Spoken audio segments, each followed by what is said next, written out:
দেওয়া, তিনটা অর্গানকে রাষ্ট্রের সরিয়ে দেওয়া, পৃথক করে দেওয়া, এই পৃথক করে দেওয়ার ক্ষেত্রে কি কি সম্পর্ক থেকে পৃথক হবে, এটা খুবই গুরুত্বপূর্ণ। কারণ আমরা জুডিশিয়ারি টাইরানি দেখেছি, জুডিশিয়ারি যে কত মারাত্মক স্বৈরাচারী হতে পারে এটা আমাদের গত 16 বছর পরতে পরতে সহ্য করতে হয়েছে। এবং সবচাইতে আরো অদ্ভুত বিষয় যেটা, সেটা হচ্ছে যে জুডিশিয়ারিতে যারা আছেন, নিম্ন আদালতে, উচ্চ আদালতে, আদালতের যে লয়ার, এই লয়ারদেরকে তাদের অত্যাচার সহ্য করতে হয়েছে। এই জিনিসটা এত সমস্যাযুক্ত হয়ে যায় যে লয়াররা কিছু বলতে না পারতে এক সময় বিট্রে করে বসানি, এবং সেই সময় আমাদের যারা জাজ আছেন তারা আবার সবাই একত্রিত হয়ে যান। বক্তব্য এটা না, বক্তব্য হচ্ছে সেটা হচ্ছে লয়াররা কোর্টের স্টাফ এবং তারা কোর্টকে হেল্প করছেন কাজের জন্য। তা আমরা কাজ করার এনভায়রনমেন্টকে নিশ্চিত করতে চাই।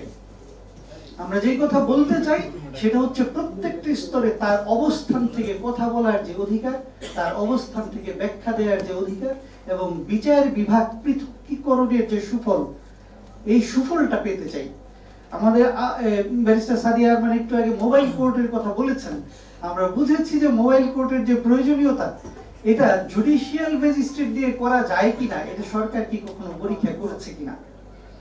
যদি করে থাকে তাহলে এই বিষয়টা লক্ষ্য করবার বিষয় যে কেন এখানে অ্যাডমিনিস্ট্রেটিভ ম্যাজিস্ট্রেটকে এনফোর্স করতে হবে।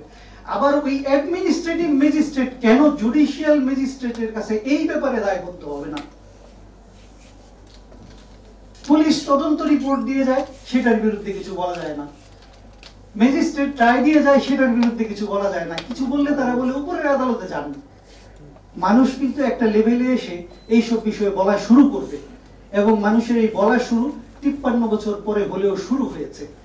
আমি এই জায়গাটুকুর প্রতি দৃষ্টি আকর্ষণ করে এই পৃথকীকরণের যে আলোচনা, এই আলোচনায় সর্বশেষ বক্তা আমাদের প্রধান অতিথি গুম তদন্ত কমিশনের জাস্টিস মাইনুল ইসলাম চৌধুরী, যার বেশ কিছু রায় ইতিমধ্যে বেশ আলোচিত এবং মানুষের মধ্যে প্রকাশিত।